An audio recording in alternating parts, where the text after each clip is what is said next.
Hello achievers, welcome to NET JRF makers. आज हमारे teaching aptitude का ये फोर्थ लेक्चर है जिसमें हम पढ़ने वाले हैं कैरेक्टरिस्टिक्स ऑफ टीचिंग। हमारे पिछले 3 लेक्चर्स की वीडियो का लिंक मैंने नीचे डिस्क्रिप्शन बॉक्स में दिया है। आप उन वीडियोस को जरूर देखें, वो बहुत ही हेल्पफुल होगा आपके लिए। So let's get started with our today's topic. देखो, हमारी टीचिंग कैसी होनी चाहिए या टीचिंग कैसी होती है उसके ना कुछ फीचर्स दिए हुए हैं। फीचर्स को हम कैरेक्टरिस्टिक्स भी बोलते हैं, तो इसमें कभी कंफ्यूज मत होना। तो सबसे पहले हम अपना टीचिंग का फीचर देखते हैं कि teaching is an art as well as science. अब हम टीचिंग को आर्ट एंड साइंस दोनों क्यों कहते हैं? साइंस बोलने के पीछे इसका लॉजिक देखो, ये है कि जो टीचिंग है, अब क्लास में जब टीचर पढ़ाती है तो वैसे रैंडमली ही आके कुछ भी नहीं पढ़ाती है ना। सब कुछ सिस्टमैटिक वे में होता है, पहले से प्लान होता है। एक प्रॉपर क्लास में एनवायरनमेंट क्रिएट करके teacher different types of strategies, techniques और टीचिंग मेथड यूज करके टीचर लेसन को स्टूडेंट्स को एक्सप्लेन करती है ना। सब कुछ सिस्टमैटिक वे में होता है, इसलिए हम इसको टीचिंग को हम साइंस कहते हैं। आर्ट हम इसको इसलिए कहते हैं, देखो हर टीचर की क्रिएटिविटी अलग होती है, करेक्ट। हर टीचर जो है उनका एक एप्टीट्यूड अलग होता है। तो हर टीचर क्लास में उन लेसन्स को अपने टैलेंट से कितने इजी वे में स्टूडेंट्स को एक्सप्लेन कर पाती है, ये हर टीचर का डिफर करता है ना। तो बिकॉज ऑफ क्रिएटिविटी टीचिंग को हम आर्ट भी कहते हैं। Teaching is goal oriented. देखो, टीचिंग जो है ये हमें पता है कि टीचिंग एक पर्पसफुल एक्टिविटी है, जहां पे एक टीचर जो है वो टीचिंग क्यों करती है, ताकि स्टूडेंट्स को वो जो लेसन पढ़ा रही है या जो भी कंटेंट पढ़ा रही है वो स्टूडेंट्स को समझ में आए। और स्टूडेंट्स को अगर वो चीज समझ में आ जाएगी, वो टॉपिक अगर समझ में आ जाएगा, तो क्या होगा, स्टूडेंट के अंदर मॉडिफिकेशन ऑफ बिहेवियर होगा, करेक्ट। तो यानी टीचिंग एक ऑब्जेक्टिव है ना, टीचिंग का हमेशा एक ऑब्जेक्टिव फिक्स होता है कि what ever teacher is teaching वो स्टूडेंट्स को समझ में आए, इसलिए टीचिंग जो है हमारी वो गोल ओरिएंटेड होती है। Teaching is a complex activity. हम टीचिंग को कॉम्प्लेक्स एक्टिविटी क्यों कहते हैं, ध्यान से समझना इसको। देखो, एक क्लास में डिफरेंट टाइप्स ऑफ स्टूडेंट्स होते हैं, by means of IQ level, behaviour, है ना। उनका जो एक सोशल एनवायरनमेंट, वो जो जिस भी एनवायरनमेंट को वो बिलोंग करते हैं, उनका जो एक मेंटल जो एटीट्यूड होता है वो डिफरेंट होता है। हर स्टूडेंट का आईक्यू लेवल, उनका बिहेवियर, हर कुछ डिफर करता है ना एक दूसरे से। तो अब टीचर को तो इन सब स्टूडेंट्स को क्लास में पढ़ाना है ना। ये जो जब टीचर्स को पढ़ाना है, इस तरह से पढ़ाना है कि स्टूडेंट्स कोई भी लेवल का क्यों ना हो, कितना भी एक दूसरे से डिफर क्यों ना कर रहे हैं, टीचर को अपने कंटेंट इस तरह से पढ़ाना है कि हर स्टूडेंट्स को ये चीजें समझ में आए। उसे ऐसी स्ट्रैटेजीज, ऐसे मेथड यूज करने, ताकि जो भी वो स्ट्रैटेजीज यूज करी वो इंडिविजुअल डिफरेंसेस को ध्यान रख के उसको ये करना है ना। एक अच्छा क्लास में एनवायरनमेंट क्रिएट करना है, जिससे एक लर्निंग का एनवायरनमेंट क्रिएट हो, जिससे स्टूडेंट्स को चीजें समझ में आए। इसलिए हम टीचिंग को कॉम्प्लेक्स एक्टिविटी कहते हैं, क्योंकि टीचर को इतनी कॉम्प्लेक्स चीजें से डील करना पड़ता है एक टीचिंग करने के लिए। Next is teaching is an intellectual activity. अब देखो, ये तो लॉजिक है कि टीचिंग जो है वो सिस्टमैटिकली हमको करना है, रेंडमली तो करना नहीं है। टीचिंग के करने से पीछे हमारा एक मेन पर्पस है कि भाई हम एज अ टीचर हम जो भी कंटेंट पढ़ा रहे हैं वो स्टूडेंट्स को समझ में आए। ठीक है, क्लास में इतने सारे स्टूडेंट है, सबका एक मेंटल एटीट्यूड अलग है ना, उनकी एबिलिटीज अलग है, उनका बिहेवियर अलग है, उनका एनवायरनमेंट अलग है। तो इन सब चीजों को मद्देनजर रखते हुए टीचर को डिफरेंट स्ट्रैटेजीज और मेथड्स वगैरह यूज करना है। तो सोचो ये कितना इंटेलेक्चुअल काम है, कि मतलब टीचर को कितना ये इंटेलेक्चुअली ये सब चीजों एक्टिविटी को पूरा परफॉर्म करना पड़ता है, इसलिए हम टीचिंग को इंटेलेक्चुअल एक्टिविटी कहते हैं। Next is it takes place in a dynamic environment. देखो, डायनेमिक का मतलब होता है चेंज। अब ये जो हमारा टीचिंग है ना, ये according to time and place ना ये चेंज होता है। फॉर एग्जाम्पल देखो, टीचर हमेशा एक स्टैटिक वे में नहीं पढ़ा सकती, हमेशा एक ही तरीके से हर सब्जेक्ट क्या एक तरीके से पढ़ाया जा सकता है, नहीं। अगर टीचर साइंस पढ़ा रही है तो ऑब्वियस है उसे लैब में जाके स्टूडेंट्स को पढ़ाना पड़ेगा। कुछ चीजें ऐसी होती है ना उसकी टॉपिक जिसमें लैब इज वेरी इंपॉर्टेंट, उस तरीके से पढ़ा रही है। अगर ड्राइंग टीचर करना सिखा रही है तो वो ओरली तो नहीं करा सकती है, उसे वो ब्लैक बोर्ड प्रॉपर यूज करके करना पड़ेगा। तो एज पर द टॉपिक, जैसे जैसे हमारा टॉपिक या सब्जेक्ट चेंज होता है, उसकी रिक्वायरमेंट के हिसाब से टीचर के टीचिंग का स्टाइल भी चेंज होता जाता है। ठीक है, इसलिए हम कहते हैं कि टीचिंग जो है it takes place in a dynamic environment, जो टाइम एंड प्लेस के अकॉर्डिंग, यानी जैसा जैसा हमारे सब्जेक्ट की रिक्वायरमेंट होती है, टीचर का टीचिंग स्टाइल है ना वैसे ही चेंज होता रहता है। ठीक है, next is different level of teaching. देखो, टीचिंग जो होती है ना वो लेवल वाइज होती है। टीचिंग जो लेवल वाइज होती है, तीन तरह की, three types of level of teaching है: memory level, understanding level and reflective level.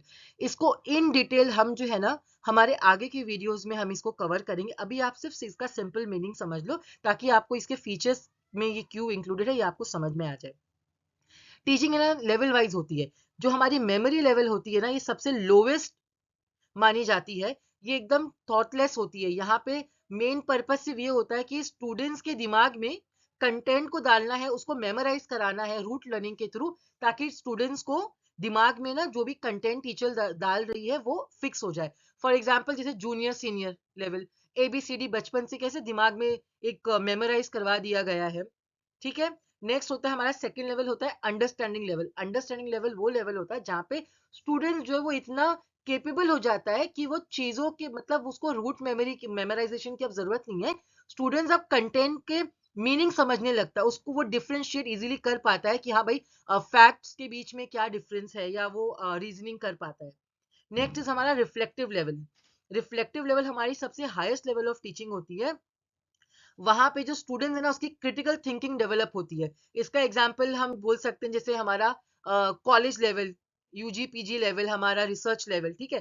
तो मेमोरी लेवल होता है जैसे कि हमारा प्राइमरी लेवल हो गया, अंडरस्टैंडिंग लेवल में हमारा जूनियर कॉलेज लेवल हो गया, एंड रिफ्लेक्टिव में डिग्री कॉलेज मास्टर्स हमारा रिसर्च ये सब आता है। Next is teaching is observable, measurable and modifiable. हम टीचिंग को ऑब्जर्वेबल क्यों कहते हैं? देखो टीचिंग बहुत इजीली ऑब्जर्व होती है। कैसे? जैसे क्लास में अगर टीचर पढ़ा रही है, करेक्ट, तो टीचर को पढ़ाते वक्त समझ में आता है ना कि ये जो मैं पढ़ा रही हूँ वो स्टूडेंट्स को समझ में आ रहा है, तो वो इजीली ऑब्जर्व हो जाएगा। करेक्ट। अब ये मेजर कैसे होगा? टीचर अगर क्लास में टेस्ट ले रही है या क्वेश्चनिंग कर रही है, if students are not able to answer, तो समझ में आ जाएगा कि हाँ भाई स्टूडेंट्स को समझ में नहीं आया। But if they are able to answer the questions, इसका मतलब हाँ भाई टीचिंग हमारी जो है वो इफेक्टिव हो गई है, स्टूडेंट्स को समझ में आ गया है। अब मॉडिफाइबल क्या होता है? इन केस अगर स्टूडेंट्स को समझ में नहीं आया है तो टीचर क्या करेगी? जो भी उसने स्ट्रैटेजीज या मेथड यूज किया था जो स्टूडेंट्स को समझ में नहीं आया, उसमें आप चेंजेस करके अब वो स्टूडेंट्स को वापस से रीटीच करेगी। ठीक है। ये एक चीज हमेशा याद रखना कि teaching always facilitates learning. Teaching जो है ना वो हमारी लर्निंग को बहुत ही इजी कर देती है। आई होप आपको ये फीचर्स समझ में आ गए होंगे। आज का हमारा नेक्स्ट टॉपिक है characteristics of a good teacher, या फिर एक इफेक्टिव टीचर। टीचिंग करने के लिए एक टीचर के अंदर कितनी क्वालिटीज होना चाहिए। ठीक है। तो सबसे पहले है हमारा सब्जेक्ट नॉलेज। भाई ऑब्वियस है, अगर एक टीचर के पास वो जो भी कंटेंट पढ़ाना चाहता है अगर उसको नॉलेज नहीं होगा तो वो कभी भी इफेक्टिव टीचिंग नहीं कर पाएगा। Next is good communication skill. A teacher should always be a good communicator. अगर एक टीचर अपनी नॉलेज को शेयर ही नहीं कर पाएगा स्टूडेंट्स के साथ, देन टीचिंग तो कभी पॉसिबल हो ही नहीं पाएगी ना। ठीक है। फिर आता है हमारा good listening skill. Teacher should always be a good listener. Students जो है वो क्या बोल रहे हैं, उनके डाउट्स क्या है, उनकी क्वेरीज क्या है, ये सब टीचर को बहुत ध्यान से सुनना चाहिए। एंड उसके according then teacher should decide कि भाई अब हमको कैसे आगे क्या प्लान करना है या चेंजेस करना है। Dedicated and adaptable. देखो टीचर जो है ना उसको हमेशा एक लाइफ लॉन्ग लर्नर होना चाहिए। फॉर एग्जाम्पल पहले का कैसा था कि भाई हाँ सिर्फ क्लासरूम में टीचिंग होती थी, black board white board use किया, क्लास में एक्सप्लेन किया, टीचिंग लर्निंग प्रोसेस खत्म। लेकिन अब सब कुछ इवॉल्व हो गया है ना, अब सब कुछ ऑनलाइन हो गया। तो teacher should B pro in using this technological things. अगर टीचर्स को ये नहीं आएगा, वो ये नहीं सीखेंगे, तो क्या है, अभी के स्टूडेंट्स के रिक्वायरमेंट के हिसाब से टीचर टीचिंग नहीं कर पाएगी। इसलिए a teacher is always a life long learner. Next is knowledge of learners. देखो एक टीचर को क्लास में अलग अलग टाइप्स ऑफ स्टूडेंट्स होते हैं, उनके बिहेवियर अलग होते हैं, उनका IQ लेवल अलग होता है ना, तो सब में इंडिविजुअल डिफरेंसेस होता है। तो टीचर के लिए ये बहुत ही इंपॉर्टेंट है ये समझना कि उसके क्लास में जितने भी स्टूडेंट्स हैं उनके बीच में क्या डिफरेंस है। उसके अकॉर्डिंग टीचर को अपने स्ट्रैटेजीज एंड मेथड वगैरह फिक्स करना चाहिए और उसके अकॉर्डिंग ही उसको पढ़ाना चाहिए। Motivating students. Teacher should always motivate their students. इससे क्या होता है, स्टूडेंट्स जो है ना वो एक्टिवली पार्टिसिपेट करता है, उसके अंदर कॉन्फिडेंस आता है। A good planner. देखो टीचिंग जैसे हमने स्टार्ट में बोला कि टीचिंग ऐसे रैंडमली आके नहीं करी जाती है। Teacher should be a good planner. पहले से सब कुछ उसको प्लान करके रखना चाहिए कि मुझे क्या पढ़ाना है, कैसे पढ़ाना है, मुझे क्या स्ट्रैटेजीज एंड मेथड वगैरह यूज करने हैं। Having patience.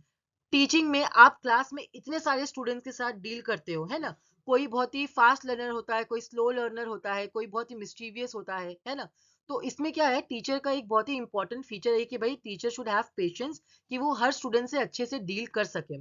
A good self evaluator, सबसे सक्सेसफुल टीचर वो होता है जो एक गुड सेल्फ इवैल्यूएटर होता है, यानी टीचर खुद को इवैल्यूएट कर सके कि भाई मैं कैसा पढ़ा रही हूँ, मुझे अंदर मुझे क्या-क्या चेंजेस करने चाहिए, मैं और कितने अच्छे से ग्रो हो सकती हूँ। And very important punctuality, teacher को एक पंक्चुअल होना चाहिए, ऐसा नहीं कि मतलब जब मन चाहे आप क्लास में आ रहे हो।